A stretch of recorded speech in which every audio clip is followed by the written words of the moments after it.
Hi, Mrs. Smith. So I just watched your phonics lesson, and first and foremost, I just want to say that I love your energy in your classroom. I feel like your environment is fun, it's welcoming.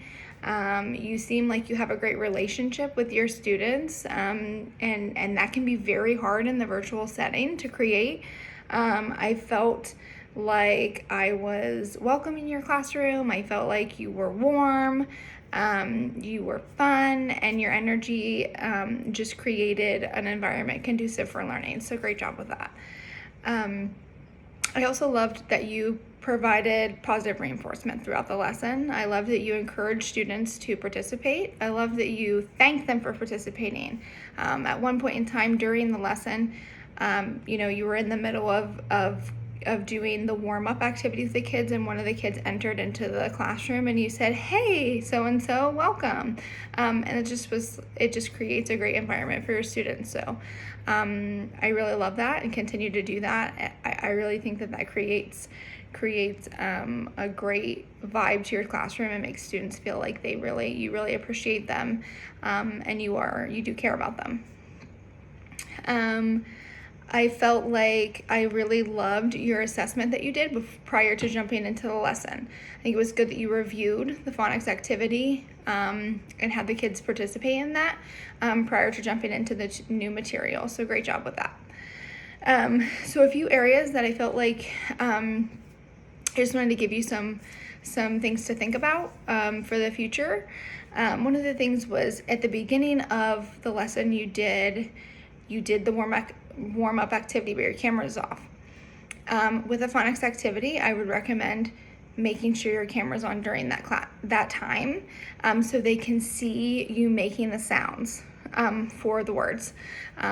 Could have had an effect on if they, how they answered yes or no, but making sure that they can see you make the sounds and emphasize those sounds, because in the virtual setting it can be really hard to always hear the emphasis of the sound that you're saying in a word.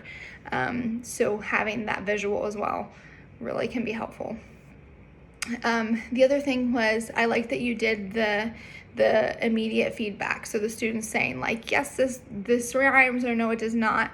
I love that. The only thing that I think can be difficult in the virtual setting is that sometimes the students are just going to look for whoever's answering before they answer. So they might not know, but they're just going to copy what somebody else answers. So in maybe to mitigate that, I think that you should be able to do a private answering, where they answer, you can see their answers and you can gauge who's getting it, who's not, but it's not public for everybody else to see. Especially for those kiddos that might be struggling.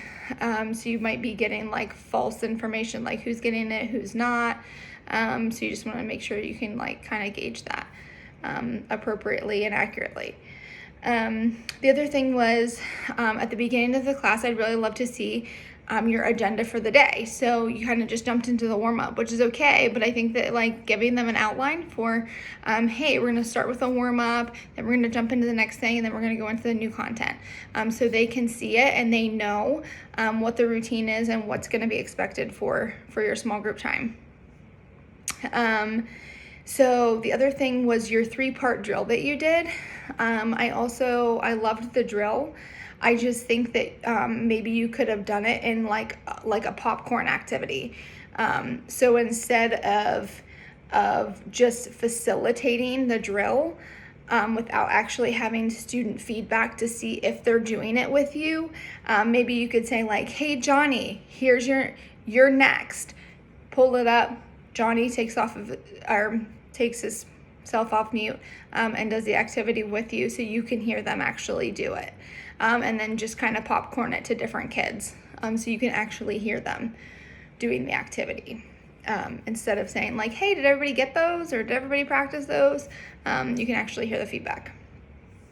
The last thing that I wanted to do was I just wanted to mention that during the lesson, you were kind of, doing your thing and you're going, but during the 3-part drill, student number 5 had raised his hand and you didn't see it for a really long time. So just make sure you're checking in on the side there where kids are raising their hands to ask questions, because he did have his hand raised for quite a while, and he could have had a question that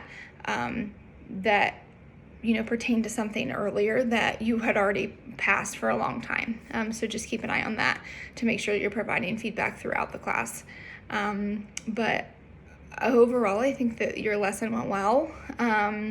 The only other thing that I would recommend is to make sure that you're doing the assessment piece ongoing. So, the beginning piece was great. Just kind of like touching up on like the accuracy of the students responding, so you can get a good feel for who's getting it and who's not. Having them actually practice. So, you might want to incorporate more of like a I do, we do, you do. So you have like, you do it, model, do it together, and then have them individually do it and do some practice so you can hear all of them doing it. And then, of course, end your lesson with something like an exit ticket or something like that. Have them do another check for understanding to make sure that you're getting your understanding. Again, who got it, who didn't get it. Did I meet the takeaways for the lesson? Do I need to review it again tomorrow? Do I need to provide, a more scaffolded approach next time? Are we ready to move on? And can we get where we need to be? But again, I really think that your classroom environment was great.